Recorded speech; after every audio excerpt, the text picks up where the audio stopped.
said that her parents were actually deep in debt and well on their way to a divorce because of it. Not only that, he added, but they were so desperate that they were about to kill her and sell her organs for money. He then drove off with her in his car back to his home. He held a middle school prisoner for years. Kabu Telrachi. I don't know how to say that name, I'm sorry. I'm sorry to all the Japanese audience, but we jump into it. This video is found to contain a mistake. The correction will be listed as top of the description. Please check the description for any corrections if you feel something is amiss. A college student kidnapped a junior high school girl and kept her locked in his small apartment for years. He practiced using hallucinogens and brainwashing techniques on her to make her his permanent pet.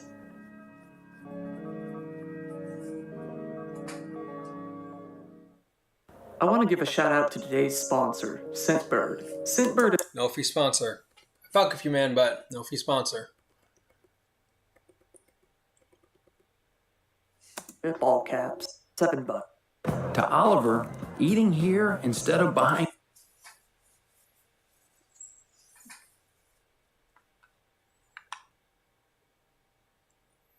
These ads are fucking killing me. They're killing me, these ads.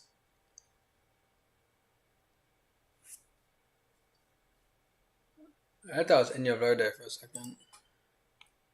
A normal man from Japan who was anything but. In his youth, Kabu, Yo, believe it or not, a seemingly I have a Japanese fan who looks exactly like this.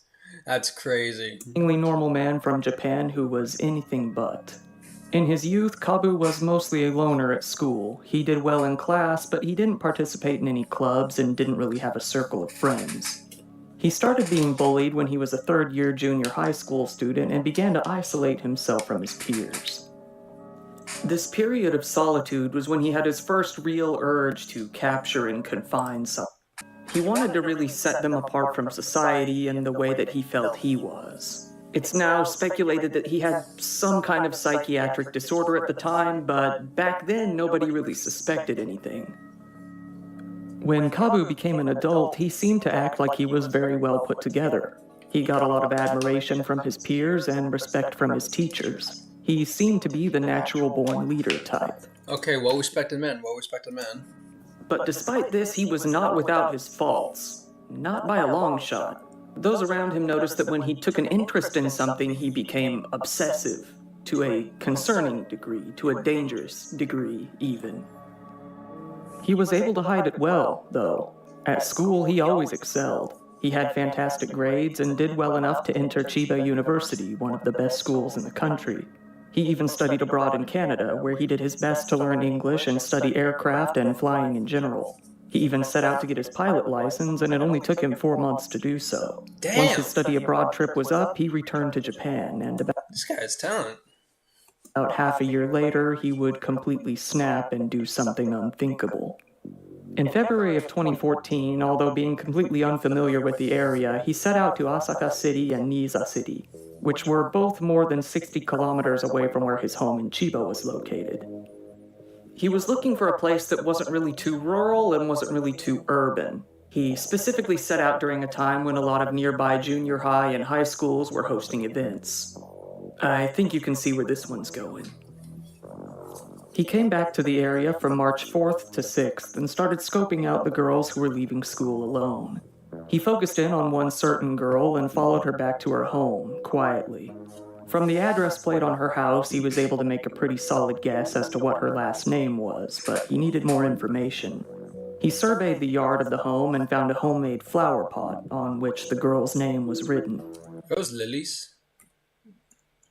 The yard of the home and found a homemade Those are lilies, right?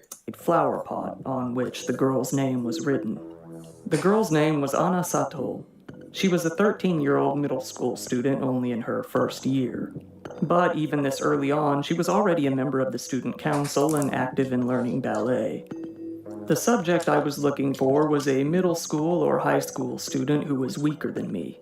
I thought What do you mean subject, and what do you mean weaker than you?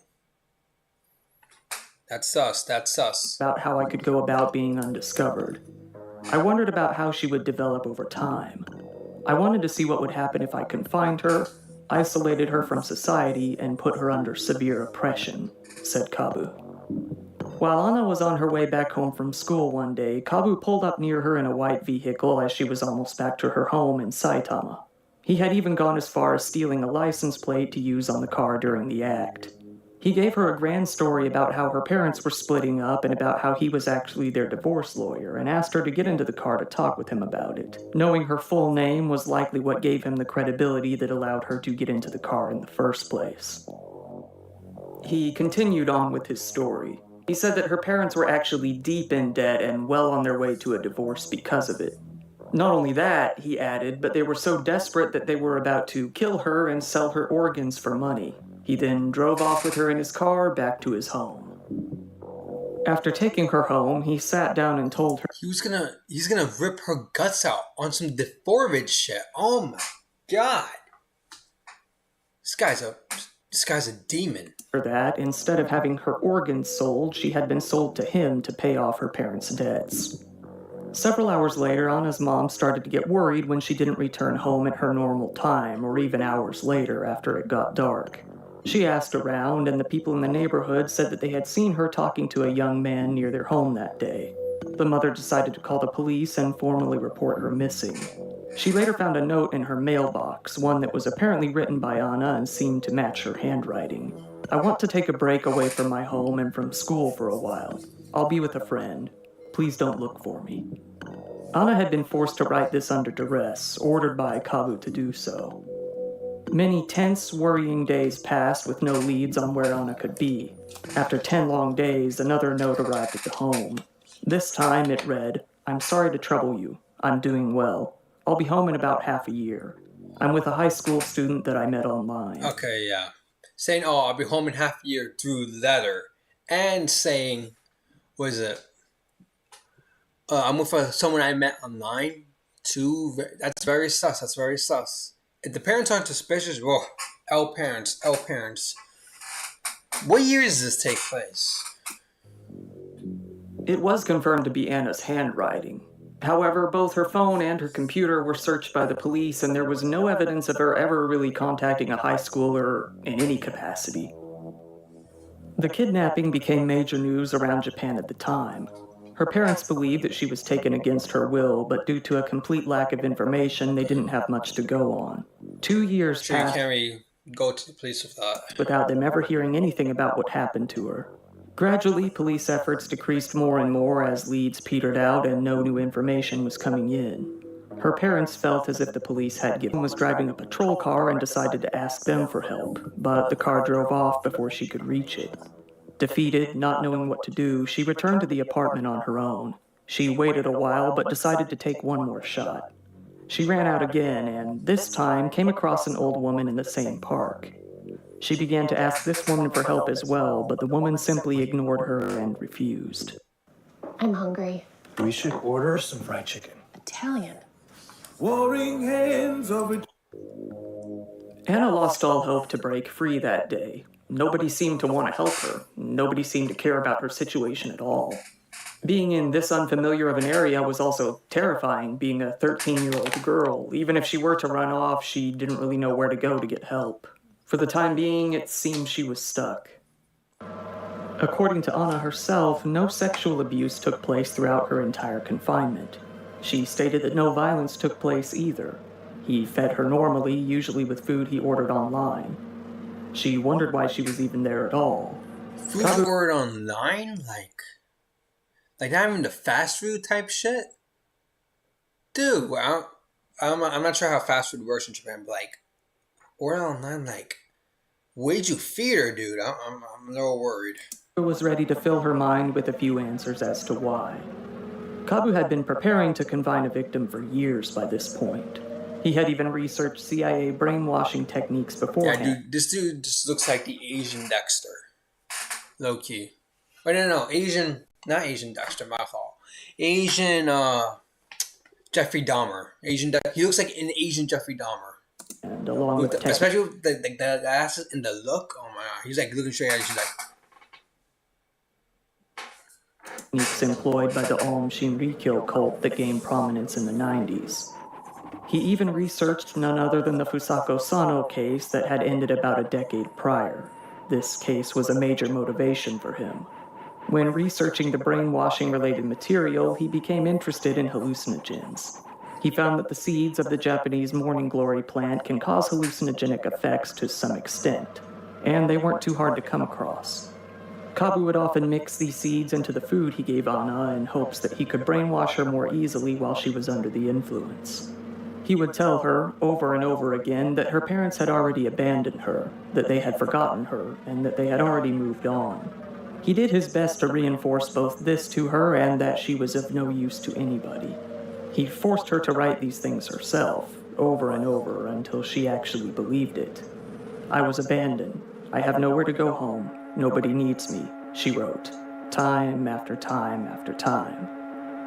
Later on in the confinement, Kabu noticed, among some of Anna's writings, that she had written "I want to run away" on one sheet of paper. So he immediately went out and bought additional padlocks and surveillance items for the house. Everything to reinforce the locks that he had already had on the outside of the home, and also cameras that he could watch through an app on his phone. He even started transcribing every single conversation he had with Anna in an obsessed ploy to further understand her and analyze her. While Kabu was out on campus, nobody suspected a thing. He seemed completely normal. He attended classes, never missing any, went to seminars, and studied on the internet You never know, someone's, true personality sometimes. at the library. They could secretly be a serial killer. He even went to overnight events and parties with his classmates without anyone ever noticing anything was amiss. He was never too much of a social butterfly, but his communication skills were pretty solid and he got along normally with those around him. In March of 2015, the Saitama Prefectural Police organized an effort to distribute over 8,000 missing posters across the area. Anna's father himself also participated in the effort. He said that he never imagined the search would carry on this long. However, the most important person to see these leaflets was Anna herself. While reading about the missing posters online, she saw that Kabu's words were all lies. Her parents didn't abandon her. In fact, they had been actively searching for her this entire time. She then felt the resolve to escape once again. While Kabu had been holding her in his apartment in Chiba for a few years, eventually he moved to Tokyo after graduating from school in March of 2016. By then, this had all been going on for about 2 years. Anna had developed severe post-traumatic stress disorder as a result. She was unable to do anything freely, as Kabu always had a close watch on her. But even the neighbors living around the apartment never noticed anything was wrong. His closest neighbor said that there was no sign of him having a girl living there or even having friends over at all. They never heard any strange noises, and he never seemed to buy more than one person's worth of groceries while shopping. People did notice that he bought a lot of cleaning products, but that was about it. Anna waited for her chance to escape, and toward the end of March, she finally found that chance. Kabu decided to go shopping in Akihabara, and when he did, he left the outside lock on the door unlocked by mistake. This was the first time that he had done so in a long time, possibly in about 2 years, so it was now or nothing. She grabbed a 500 yen coin that he had left behind, roughly $5, and a notebook that she thought might be able to confirm her identity somehow, and ran off. She ran out into the cold weather wearing nothing but sweats and sandals. She came across a nearby train station and saw the giant green monster payphones inside. She used the only money that she had to place a call to her mother. Her mom, in shock and overjoyed to hear her voice all at the same time, had to cut the call short to call the police. She asked Anna to find someone working at the station to keep her safe for the time being. The police came and were shocked to see that this was the missing girl who was all over the news a few years prior. They made sure that she was in good shape without any injuries. Upon confirming this, they placed her into protective custody and issued a warrant for Kabu's arrest. They soon rushed over and raided his apartment. However, Kabu Terauchi was nowhere to be found. He never came home and never contacted anyone he knew. The next day, Kabu finally resurfaced, all the way over in the Shizuoka prefecture, roughly 60 miles from where So it's like the countryside, right? the crime took place. He had attempted to take his own life with a box cutter, but he wasn't successful in doing so. He was bleeding pretty heavily from his neck, though. That was when the police received a call that a strange man, covered in blood, was wandering around aimlessly. They pulled up on him and found he was actually the man that the police in Tokyo were looking for. They took him to the hospital in the early hours of that morning. Once he was discharged, he was swiftly arrested and taken into custody. Following his W legal system. arrest, his university revoked his recent diploma in shame. Bring your agent into Monday.com. You're Claude.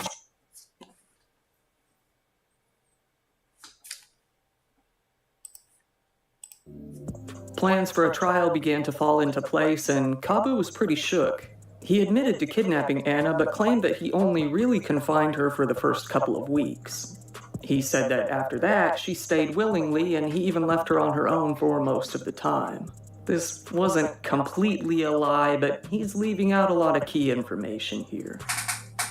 His lawyers came to his defense, blaming his childhood for what he had done, saying, the defendant was bullied when he was a third-year junior high school student and became solitary. He began to want to confine and observe someone set apart from society. They said that he very likely had an undiagnosed psychological disorder, which wasn't a surprise to anybody. They requested a psychiatric evaluation. Kabu chimed in, saying that he committed the crime due to instructions sent by his brain. What does that mean? What does that mean? You can't just say, you can't just kill someone and say, I had instructions sent to my brain. What the fuck does that mean? People would refer to those as thoughts. On the morning of the first trial in September of 2017, around 440 people gathered up at the courthouse to secure one of the coveted 20 seats in this There's some ugly-ass sideburns. highly publicized trial. Once the trial came up, Kabu was initially very apologetic, saying that he was very sorry for what he had done to the victim. When he was asked as to why he had previously referred to Anna as an examination subject, he said that it was because he felt that as if this wasn't necessarily a crime, it was more of an experiment where he treated the girl as a lab rat rather than a human being. By this point, Anna wasn't doing much better than before. She was still suffering from frequent flashbacks and had a rough time returning to a normal life after all she had endured for the last several years. That PTSD. She still suffered from periodic panic attacks, bouts of depression, a sleep disorder, and a general feeling of emptiness and dissociation. It was debated upon whether or not she should get an honorary middle school graduation certificate. Although she had gone through something horrible, the confinement did last throughout a major portion of the time she should have been in school, and she missed out on most of the education. In the end, it was granted to her regardless.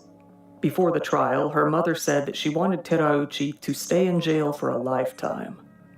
At the trial, Kabu started acting very strangely.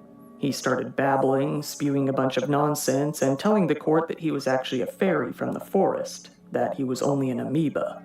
He said that he was really hungry and needed to increase his amount I'm a sea urchin from the ocean. of fried chicken.